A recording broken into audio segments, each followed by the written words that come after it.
penyembahan, lagu dan pujian.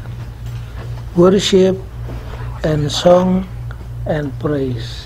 Pada waktu Pendeta Ted Wilson dipilih jadi ketua General Conference yang baru tahun lalu, di dalam khotbahnya yang pertama dia menyinggung 4 isu.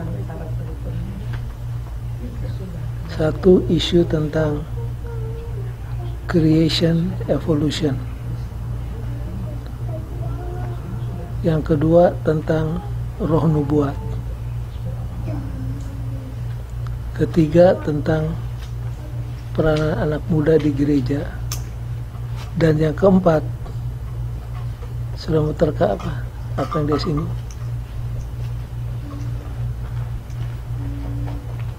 Tentang jenis penyembahan di gereja, termasuk musik. Rupanya sekarang ini menjadi isu yang besar.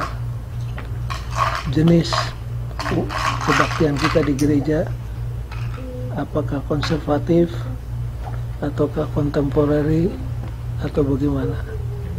Karena sekarang ini yang memprihatinkan adalah usaha supaya musik itu kontemporari sesuai dengan selera anak-anak muda.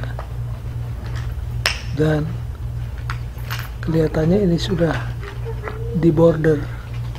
Di mana posisi kita sebagai gereja sehubungan dengan musik? Kita akan coba bahas malam ini.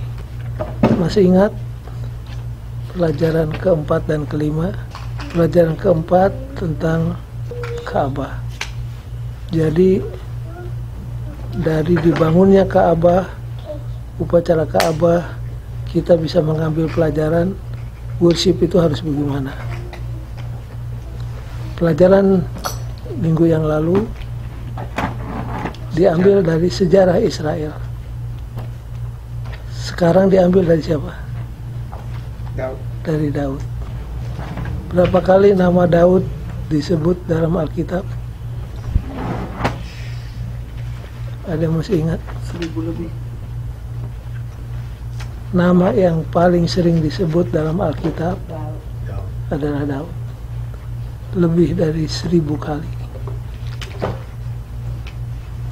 Kalau nama orang disebut sampai 1000 kali, there must be something special with that man. Di Alkitab hanya terdapat 3.400 nama. Kalau sudah baca dari Kejadian Wahyu, ada 3.400 nama. Tapi nama Daud disebut lebih dari 1000 kali.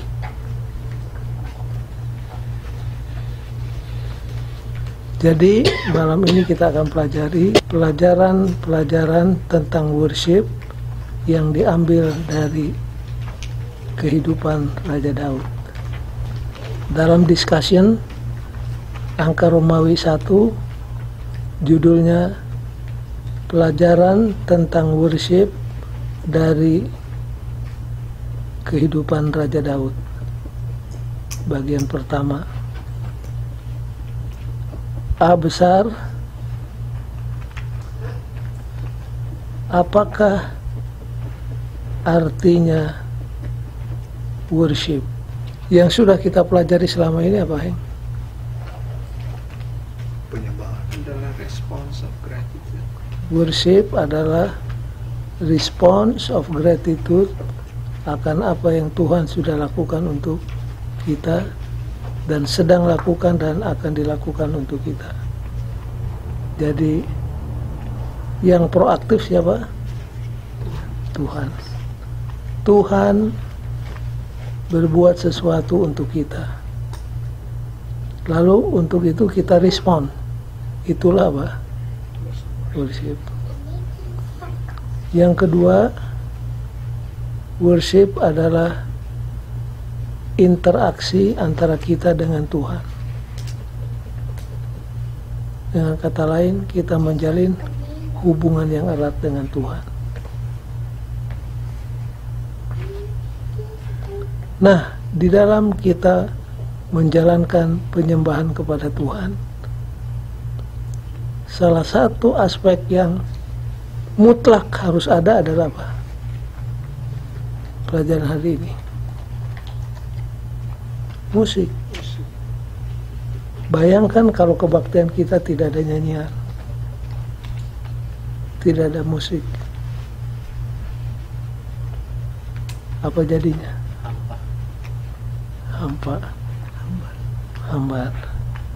Jadi nomor 1, musik adalah an integral part of worship. Artinya musik adalah bahagian yang tidak bisa dipisahkan dari perbaktian. Sekarang buka kalau pelajaran bahasa Inggris halaman 76.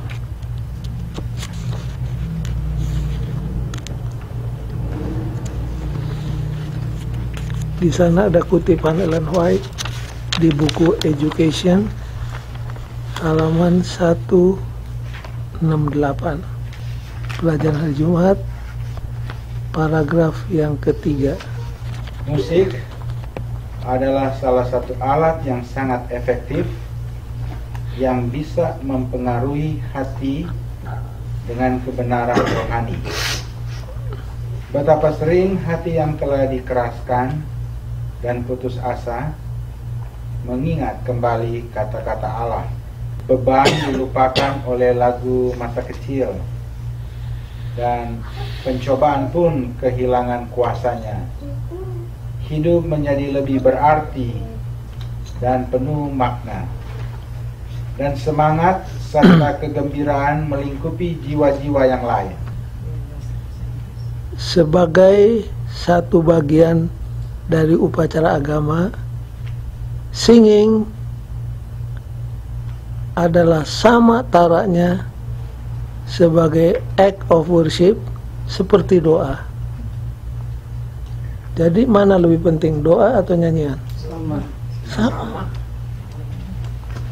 Jadi fungsi nyanyian dengan doa dalam perbaktian sejajar. Many a song is prayer. Banyak dari lagu-lagu yang kita nyanyikan, mungkin kita sadar atau tidak sadar, adalah sebuah apa? Doa. Kasih contoh. Doa Daud. Dari lagu Sion. Udah Sion. Mana nyanyian Ya, yang merupakan doa? Come on. salah satu doa yang lagu suka nyanyikan. Jadilah Tuhan katanya. Engkau Penjuna. aku. Kan kalau saudara katakan sambil nyanyi, jadilah Tuhan kehendakmu, itu sebuah apa? Doa. Contoh bahwa nyanyian adalah doa. Saya sudah kasih tahu tadi, jadilah Tuhan kehendakmu, itu sebuah apa? Doa. Kalau aku tain harga, itu kesaksian. Kuserahkan hidup. Ya Allah, aku mau datang dekat. Coba dari lagu Sion yang simpel. Ya Allah, aku mau datang dekat. Itu doa itu. Ya Allah, aku mau datang dekat. Dengarlah ya Tuhan. Janganlah lewatkan aku. Nah, itu doa. Bersabdalah ya Tuhan. Bersabdalah ya Tuhan, itu Setiap doa. kita selesai berdoa ada lagu itu. Dengar ya Tuhan. Iya betul, itu doa. Jadi dikatakan di sini, many a song is prayer. Benar sekali. Jadi jangan lupa, musik memegang peranan yang sangat penting dalam perbaktian. Perbaktian tidak lengkap kalau tidak ada nyanyian. Nomor 2, Musik mempunyai kuasa untuk menjamah kita. Music has power to touch us.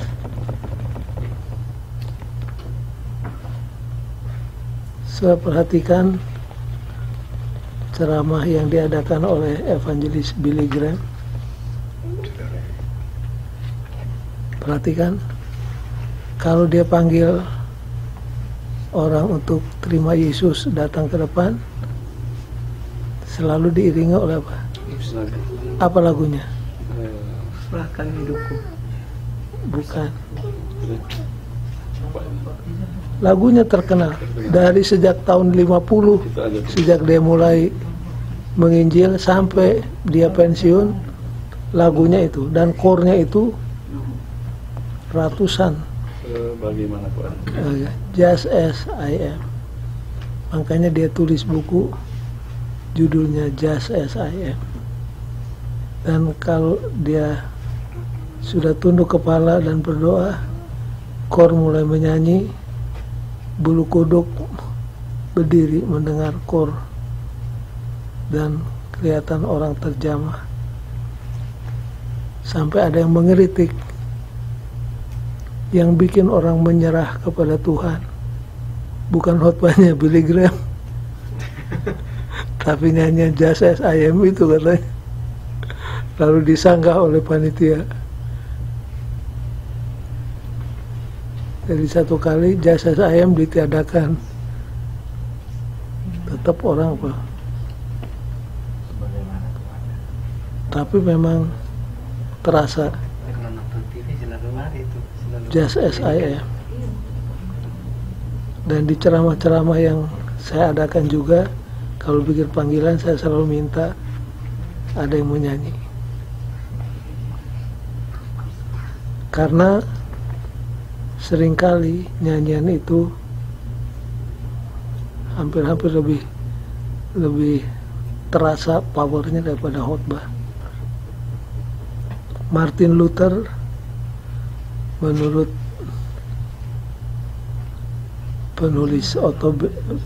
penulis biografinya mengatakan, Martin Luther adalah pengkhotbah yang luar biasa, tapi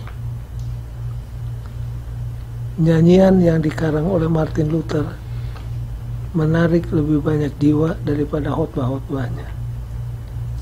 Saya nggak tahu bagaimana penyelidikan itu diadakan, tapi itulah kesimpulannya.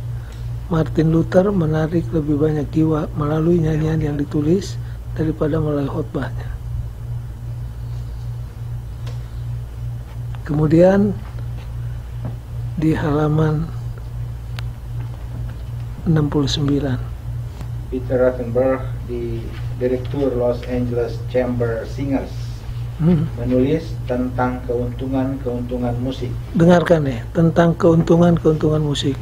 Penelitian selama beberapa dekade yang lalu menunjukkan bahwa musik, dan khususnya nyanyian dan permainan alat musik, menolong otak untuk berkembang lebih sempurna dan luas.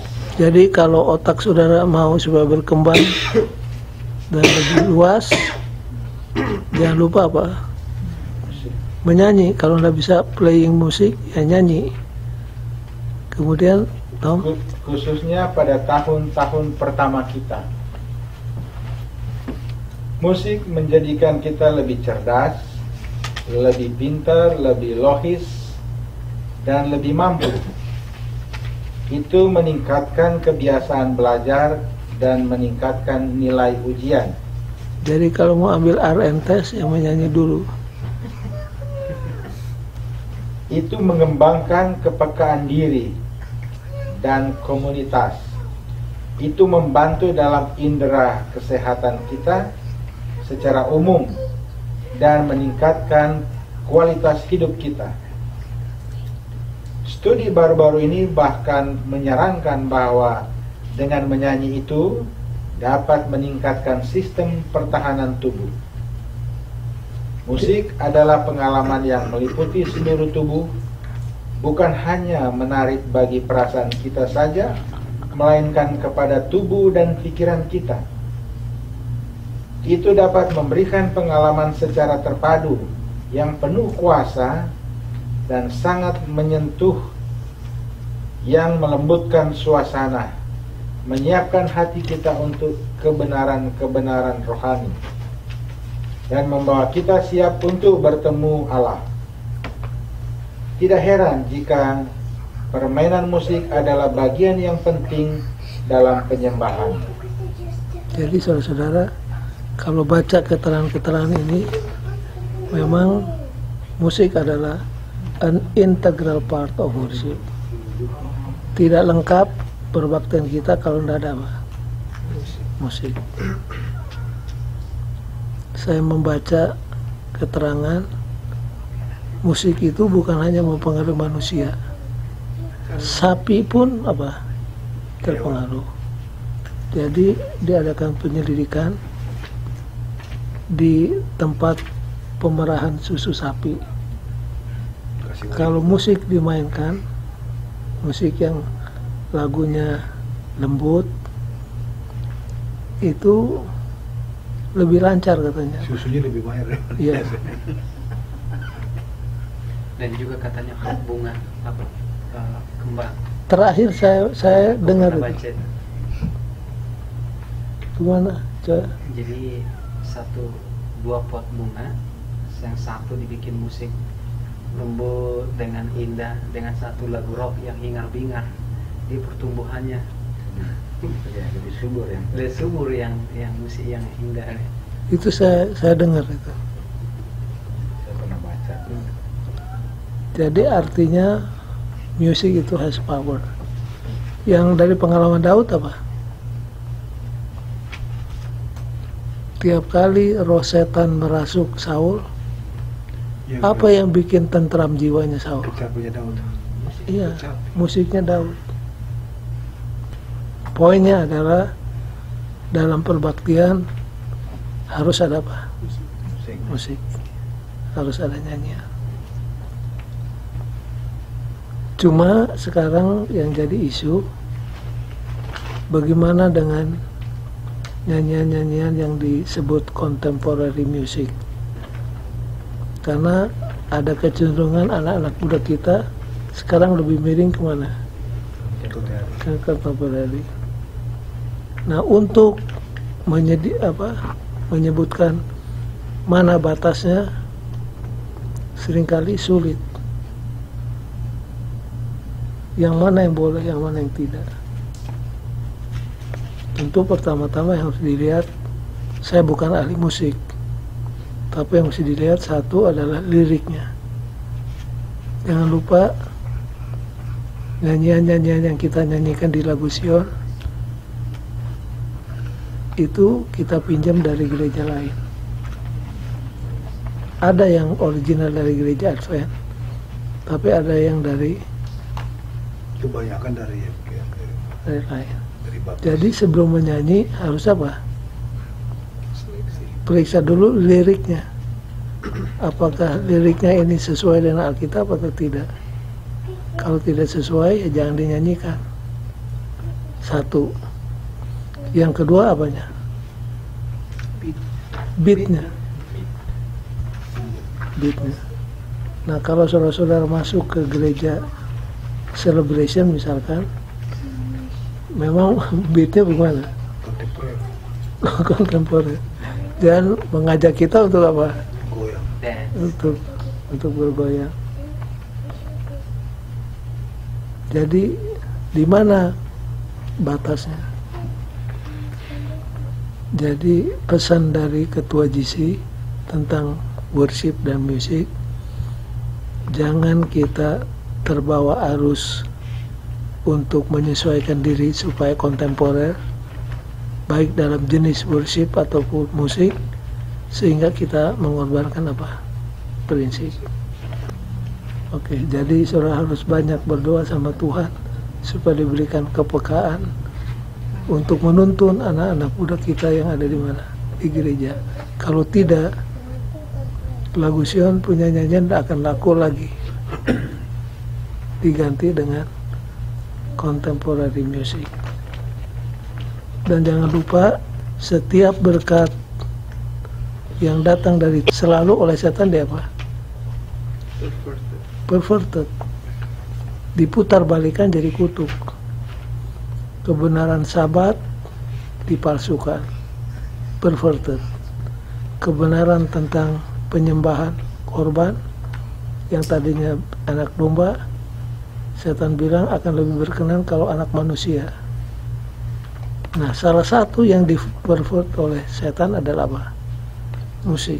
Dan jangan lupa saudara-saudara, Lucifer itu pekerjaannya apa? Pemimpin biduan. Jadi dia tahu seluk-beluknya musik. Nanti kita akan baca beberapa kutipan sehubungan dengan itu. Jadi semua berkat yang datangnya dari Tuhan, Sabat, sanctuary, sekarang musik dipervert. Yang harusnya jadi berkat jadi apa? Jadi kutuk. Hati-hati. Sekarang bagian B. Kalau tadi mengenai meaning of worship, sehubungan dengan musik, yang berikutnya, how do we do it?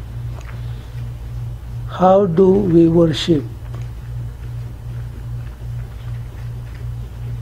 Nah, ini terdapat di halaman 68. Coba buka pelajaran hari Senin. Pelajaran hari Senin. Korban sembelihan kepada Allah ialah jiwa yang hancur. Hati yang patah dan remuk tidak akan kau pandang hina, ya Allah. Mazmur 51 ayat 19. Terus, renungkanlah perkataan-perkataan Daud ini, tetapi dari sisi penyembahan, lagi pula di zaman bangsa Israel dulu, penyembahan berpusat pada pengorbanan. Pikirkan juga bahwa kata yang diterjemahkan hati yang patah berasal dari bahasa Ibrani yang berarti hancur remuk. Apakah yang ingin Tuhan katakan di sini? Bagaimanakah kita bisa mengerti tentang hal ini dengan pandangan bahwa harus ada sukacita dalam penyembahan? Mengapa dua konsep yang berbeda ini tidak perlu harus bertentangan? jadi kalau diringkaskan, persembahan yang pasti diterima Tuhan dan tidak akan pernah ditolak Tuhan adalah apa? Hati yang hancur. Apa maksudnya hati yang hancur?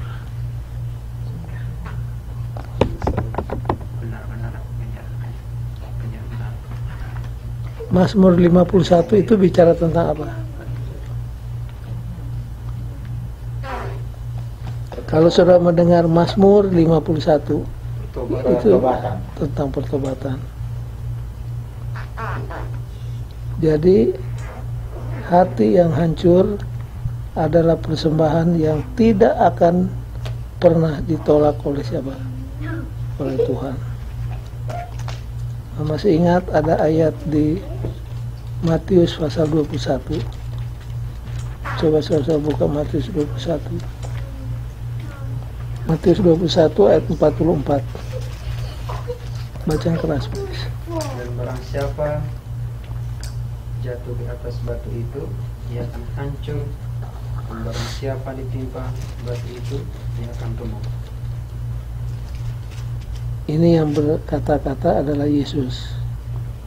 Barang siapa yang jatuh di atas batu itu dan apa? Akan hancur. Dan Apa maksudnya?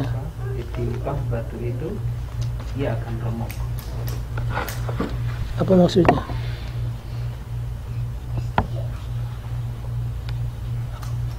Bicara pertobatan. Barang siapa yang jatuh di atas batu itu, dia akan hancur. Tetapi barang siapa yang ditimpa batu itu, dia akan apa? Kalau bahasa Inggrisnya, grind him to powder, akan hancur seperti powder seperti tepung. Apa maksudnya? Jadi kepada kita ada dua pilihan, bertobat atau binasa. Jatuh di atas batu dan hancur itu mengartikan bertobat. Kalau kita tidak bertobat, pilihan yang kedua, batu itu yang akan menimpa kita. Nah, ini bicara tentang hukuman. Masih ingat sesudah Petrus menyangkal Yesus 3 kali, lalu matanya Petrus menatap matanya Yesus. Dia ingat apa yang Yesus katakan, apa yang Alkitab katakan tentang Petrus. Maka menangislah Petrus. Maka menangis. Di mana Petrus menangis? Dan ruangan di Getsemani. Dia lari ke Getsemani, dan di tempat di mana Yesus berdoa, di sana Petrus apa? Berdoa.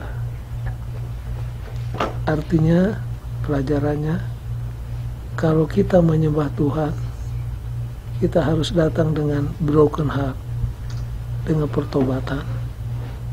Tetapi dalam konteks pelajaran kita hari ini tentang praise, kita jangan menyembah Tuhan hanya dengan hati yang hancur, tapi harus dibalance dengan apa? Rejoice. Dengan rejoicing. Nah, disinilah kita menghadapi kesulitan. Bagaimana? Hati yang hancur bisa rejoice. Iya. Bagaimana mengkombinasikan dalam perbaktian hati yang hancur dengan apa? Rejoice. Rejoicing. Nah, Tom baca paragraf terakhir hari Senin. Namun demikian, Ya, namun demikian, justru kita senang dengan mengetahui bahwa meskipun dalam kondisi keberdosaan kita, Allah begitu mengasihi kita sehingga Kristus datang dan mati bagi kita, mempersembahkan dirinya bagi kita, dan kehidupannya yang sempurna, kekudusannya yang sempurna, karakternya yang sempurna diberikannya kepada kita melalui iman. Sekali lagi, tema dari Injil yang kekal, Wahyu 14 ayat 6, terlihat di sini. nah sekarang kalimat berikutnya tolong garis bawahi, baca Tom. Penyembahan kita seharusnya berpusat bukan pada keberdosaan kita, tetapi jalan keluar yang luar biasa yang Allah berikan untuk mengatasi dosa tersebut, yaitu salib Kristus.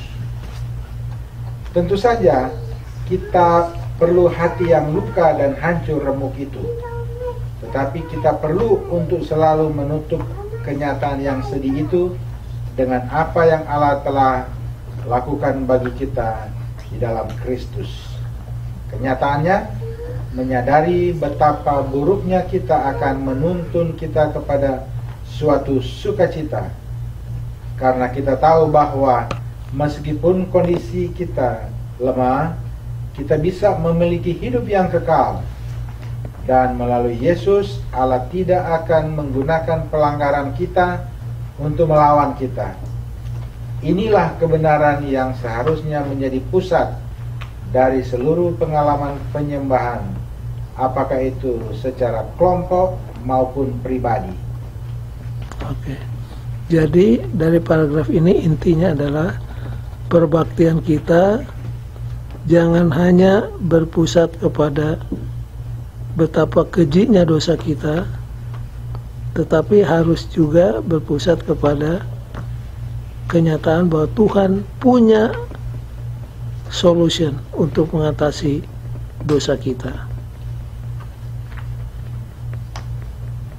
Jadi di sini kita harus bisa mempertahankan balance antara hati yang hancur karena dosa kita dengan kegembiraan karena Tuhan memberikan jalan bagi kita.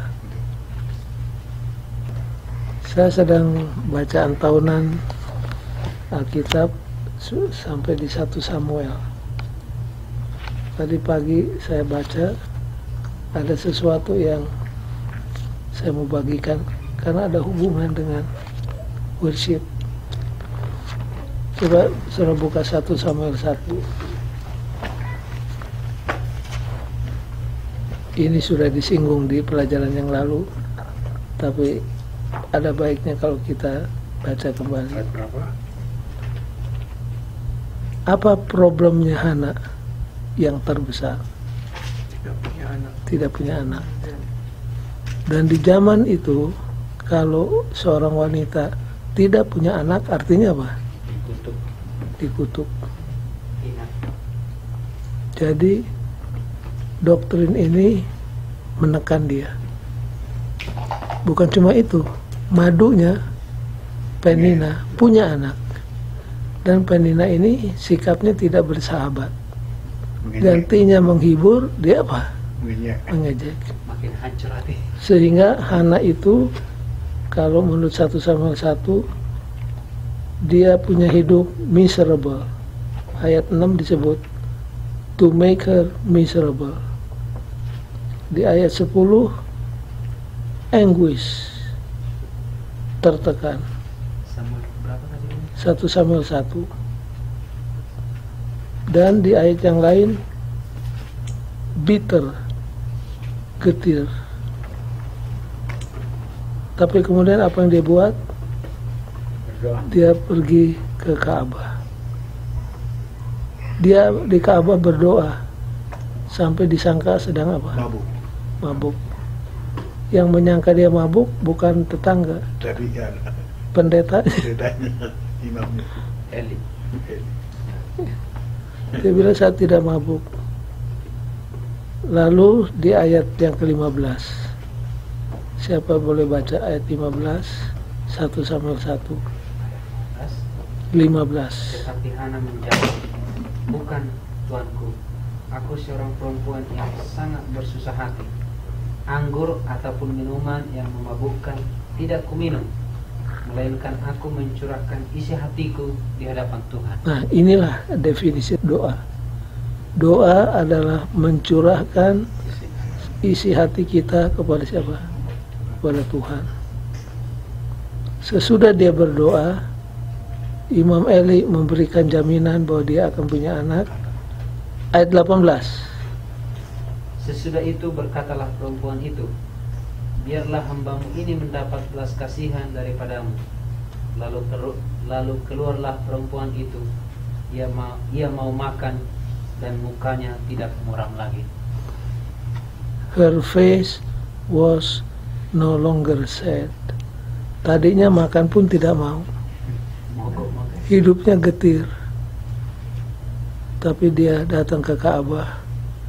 Di sana dia curahkan isi hatinya kepada Tuhan. Lalu Alkitab katakan, sekarang dia makan and no longer sad. Maunya di gereja begitu. Kita di rumah, di pekerjaan, stressful. Kadang-kadang tidak bisa tidur, pikirkan problem. Maunya kalau kita datang ke gereja, di sana kita berdoa dan mendapat apa? Ketenangan. Sehingga kita pulang ke rumah no longer sad. Kalau sudah baca buku Kerinduan Segala Zaman tentang masa kecil Yesus, seringkali Yesus diharas oleh anak-anak lain. Apa yang dia buat? Dia menyanyi dari buku Mazmur yang dia hafalkan. Oke, sekarang nomor 2, Romawi, pelajaran sehubungan dengan worship dari hidupnya Daud. Ini sambungan. A besar, mengapa kita menyembah Tuhan?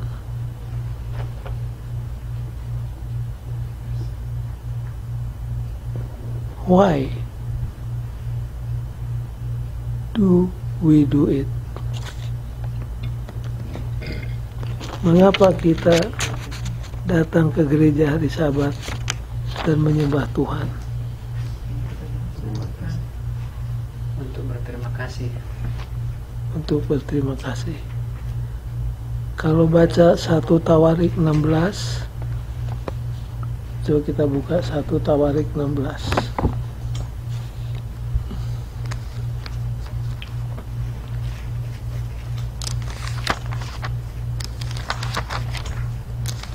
Ayat 1 Tawarik 16 mulai ayat 8.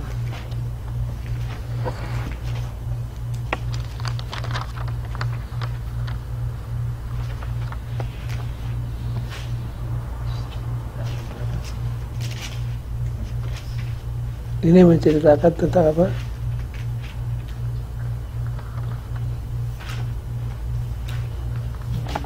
kisah Coba baca mulai ayat 7.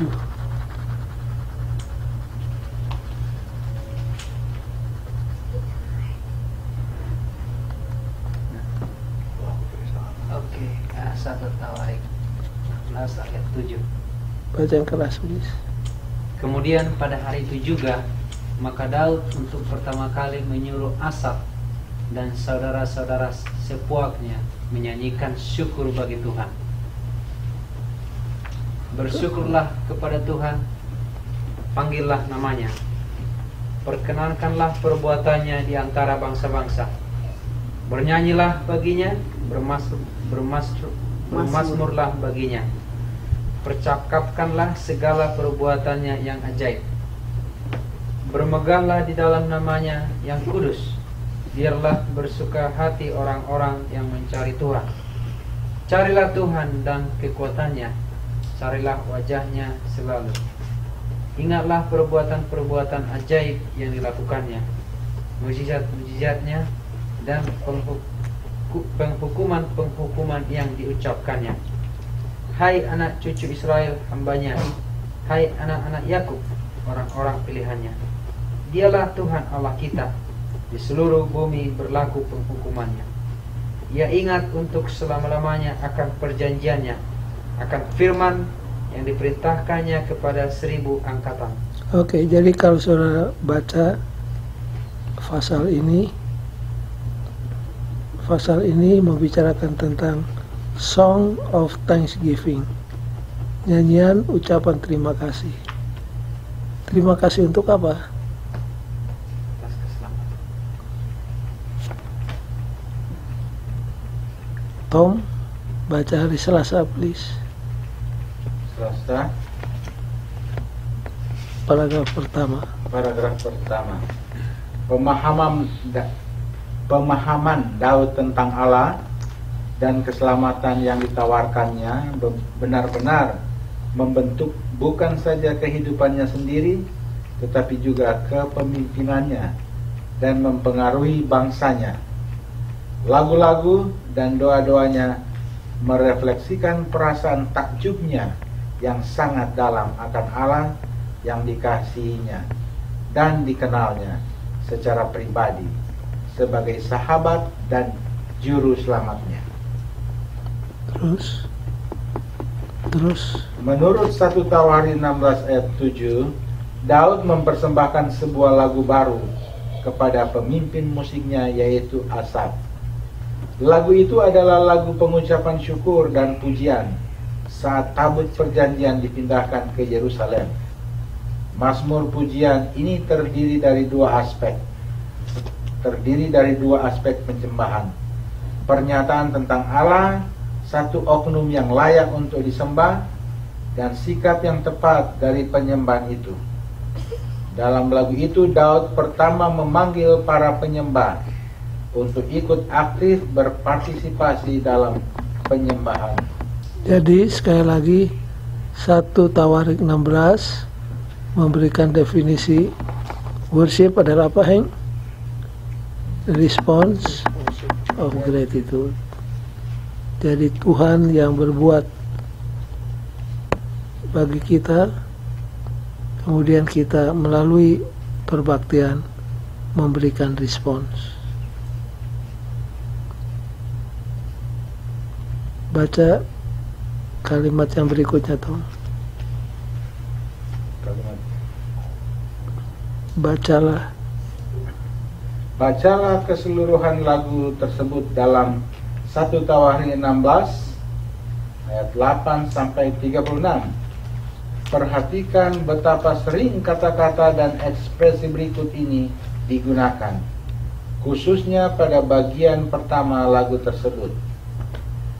Bersyukurlah, menyanyilah, panggillah namanya, carilah Tuhan, ketahuilah, bicarakanlah, nyatakanlah, berikanlah kemuliaan kepadanya, ungkapkanlah, ingatlah, dan berikanlah persembahan. Kemudian Daud menceritakan beberapa alasan mengapa Allah itu layak untuk disembah dan dipuji. Apa aja? Daud memberikan alasan mengapa Tuhan layak untuk dipuji dan disembah. Nah, kalau saudara baca 1 Tawarikh 16, Daud bercerita tentang Abraham, Ishak, Yakub, bagaimana mereka dapat tanah perjanjian, bagaimana Tuhan menjalin covenant, dan lain sebagainya. Jadi, why we worship God? Karena Tuhan lebih dahulu berbuat banyak untuk siapa? Untuk kita. Yang berikutnya B. What role does music play?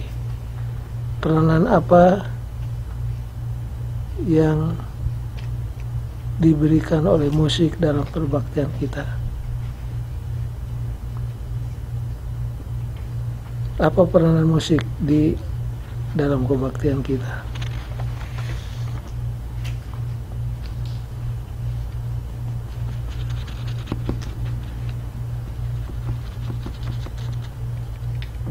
Coba buka step yang pertama tadi. Tom, bahasa Indonesianya please. Paragraf terakhir, Tom. Ya, mana Om? Halaman? Step 1, motivasi. Oh, motivasi. Pikirkan, diskusikan dengan kelas Anda tentang pengalaman-pengalaman mereka dengan musik dalam ibadah. Jadi maksudnya peranan apa yang dimainkan musik di dalam perbaktian? Pada saat-saat seperti apakah mereka mengalami sebuah hubungan dan pengertian yang dalam tentang kebenaran rohani melalui suatu bagian musik? Bagaimanakah musik dapat membawa mereka lebih dekat kepada Allah? Kapankah musik menciptakan sebuah suasana sukacita, penghormatan, kehikmatan, pujian, solidaritas di dalam iman? Untuk mengilustrasikan hal ini, mainkan sebuah CD atau nyanyikan beberapa lagu yang menunjukkan berbagai jenis kebenaran rohani dan atau suasana peribadatan yang dapat diciptakan oleh musik, seperti iman orang saleh kekal, ada tempat diam teduh, atau joyful we adore thee. Jadi kalau saudara perhatikan, musik memegang peranan yang sangat penting dalam perbaktian. Yang pertama, melalui musik kita mengalami profound connection and understanding of a spiritual truth. Musik menciptakan suasana riang gembira, saat yang sama ketakjuban akan Tuhan. Apalagi yang saudara dapati dalam pengalaman saudara?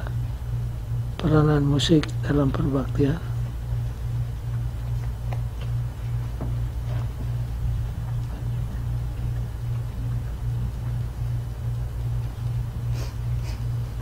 Kalau dalam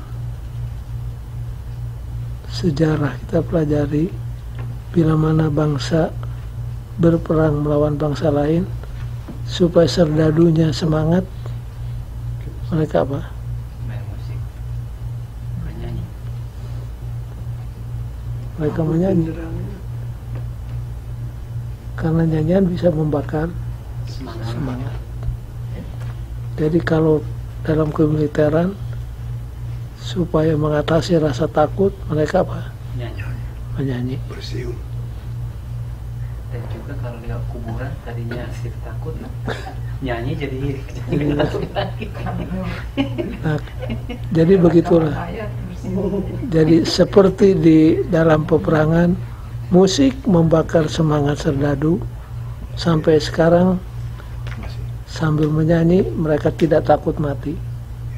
Nah, di dalam perbaktian musik juga bisa menyentuh emosi kita. Ada orang yang tadinya keras hatinya mendengar lagu yang merdu, tergugah, lalu terima siapa? Terima Kristus. Sama di kapal Titanic, orang mau mati menyanyi dulu lagu itu di kapal Titanic tempat kan. Movie ini. Ya, kalau saya baca ceritanya di kapal Titanic itu kan orang kaya umumnya, dan musiknya musik duniawi. Tapi begitu kapal Mau tenggelam.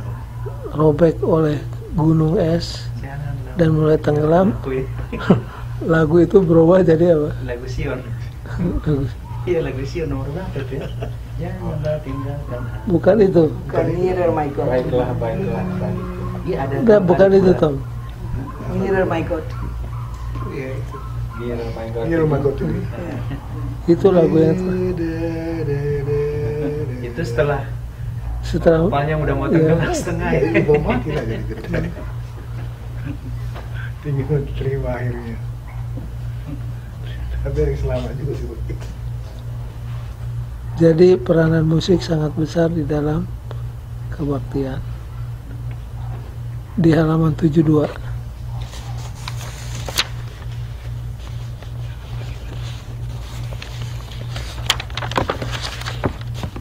Ada dua aspek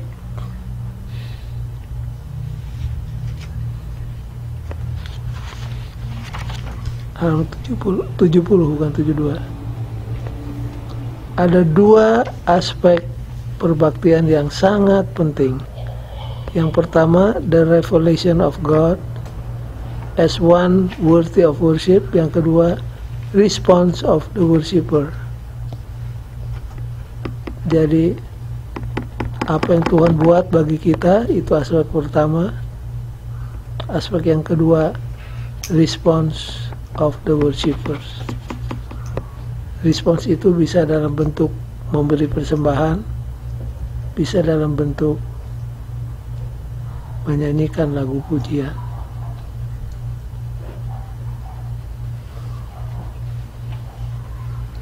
Yang terakhir untuk ini malam, C besar. Apakah yang membedakan perbaktian yang benar dari perbaktian yang palsu?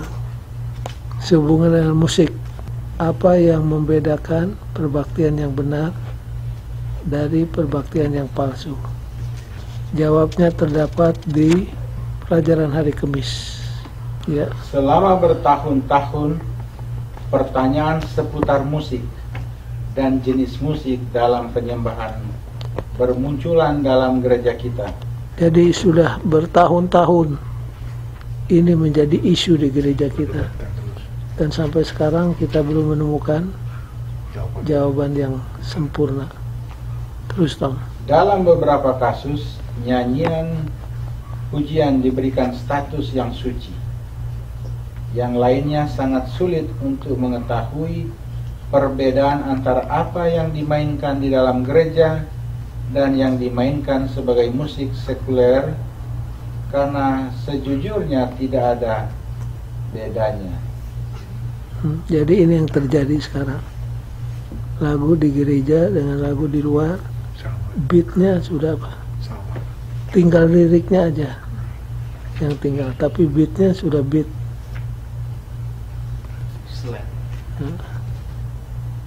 Terus Tom. Terus Yang terpenting dalam musik penyembahan adalah harus mengarahkan kita kepada yang paling mulia dan terbaik, yaitu Tuhan itu sendiri. Itu haruslah menarik, bukan kepada elemen dasar dari keberadaan kita, tetapi kepada satu oknum yang jauh lebih tinggi dari kita. Itu elemen dasar, salah terjemahan tuh Tom. Baser elemen itu maksudnya Elemen dasar, bukan dasar. bukan. Base dalam arti jelek. Nafsu, birahi, Oh, itu base maksudnya. Salah terjemahan. bukan kepada nafsu ya. Ya, Hmm. jadi musik yang merangsang nafsu, birahi. Itu maksudnya. Terus Tom. Secara moral, musik tidaklah netral. Itu bisa menggerakkan kita kepada pengalaman spiritual kita yang tertinggi. Atau Itu juga bisa digunakan untuk menurunkan derajat kita, membangkitkan nafsu dan keinginan besar serta keputusasaan dan kemarahan. inilah yang saya katakan tadi. Musik diberikan Tuhan untuk jadi berkat, mengangkat jiwa kita lebih dekat ke sorga. Sudah pernah putar itu lagu The Great Hallelujah yang dinyanyikan oleh Mormon Tabernacle. Saya tidak pernah bosan dengan itu lagu. Dan tiap kali itu lagu dinyanyikan, kita rasanya diangkat kemana? Ke atas. Itu maunya Tuhan tuh begitu. Tapi Lucifer yang bekas pemimpin kor di sorga, dia tahu bagaimana untuk mengubah berkat jadi apa? Jadi kutub. Jadi di sini katakan musik bisa mengangkat kerohanian kita tinggi-tinggi. Tetapi itu juga bisa digunakan oleh musuh untuk memerosotkan kita. Jadi inilah isu antara worship yang benar dan worship yang salah sehubungan dengan musik. Kalau yang cultural bagaimana? Ada orang merasa musik yang diterima oleh Tuhan itu hanya piano, yang lain tidak diterima. Pertama kali saya ke Bangladesh, saya hadir di acara sekolah sahabat anak muda. Pertama kali ini saya di Bangladesh. Waktu special song diintroduce, saya sudah lihat alat musiknya bukan piano, gendangnya orang Sunda untuk ngadu domba. Pernah lihat orang Sunda ngadu domba di Unai dulu? Dangdut, kalau pakai apa, seruling. Jadi kalau seandainya kita ada di situ, kita rasa kok lagunya begini. Tapi itulah, mereka nyanyikan lagu kebaktian, muji Tuhan, tapi punya dangdut. Ada orang melakukan lagu Sion dengan gaya dangdut, Iya. beatnya. Nah, ini kontroversial. Ada yang katakan harus dibuat standar. Tapi orang Bangladesh bilang, masa Tuhan hanya dengar piano dan harmon organ? Apa Tuhan tidak dengar ini Alat musikal. alat musik yang tradisional? Lalu pakai kecapi orang Sunda, seperti gitar. Bisa gaya dangdut juga itu. Iya. Nah, bagaimana itu? Nah, lebih cepat ini. Ini pun merupakan sesuatu yang jadi isu cultural traditional music. Jadi kita harus berdoa kepada Tuhan supaya diberikan hikmat akal budi untuk bisa membedakan mana yang berterima, mana yang tidak. Ini semua jadi isu yang sampai hari ini belum ada pemecahan yang sempurna. Jadi motivasi ya. saudara-saudara, kita harus berdoa, sungguh-sungguh berdoa, minta tolong supaya Tuhan berikan kepekaan pada kita untuk memilih mana musik yang berkenan kepada Tuhan, mana yang tidak. Sampai sekarang gereja belum bisa menyediakan solution yang sempurna. Tapi kita diberikan oleh Tuhan kebijaksanaan dan kepekaan untuk memilih musik mana yang harus kita praktekkan di gereja. In conclusion, nomor 1, musik adalah bahagian yang tak terpisahkan dari perbaktian. Musik adalah bagian yang tidak bisa dipisahkan daripada perbaktian. Artinya perbaktian tidak lengkap kalau tidak ada apa? Musik. Yang kedua,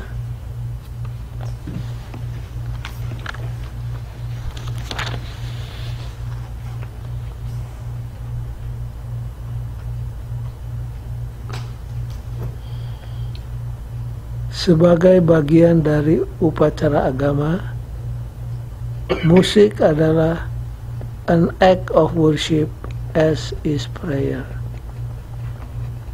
Musik adalah atau nyanyian adalah act of worship sebagaimana juga doa. Jadi musik atau nyanyian dan doa sejajar di hadapan Tuhan. Yang ketiga dan yang terakhir untuk ini malam, musik direncanakan untuk jadi berkat yang dapat mengangkat kerohanian kita lebih dekat ke surga. Tapi musuh setan telah berhasil mengubahnya menjadi apa? Menjadi kutuk yang dapat merusak jiwa kita. Jadi kita harus berdoa supaya Tuhan berikan kebijaksanaan, kepekaan untuk memilih mana musik yang patut dan mana yang tidak patut dipraktikkan dalam perbaktian kita. God bless all of you.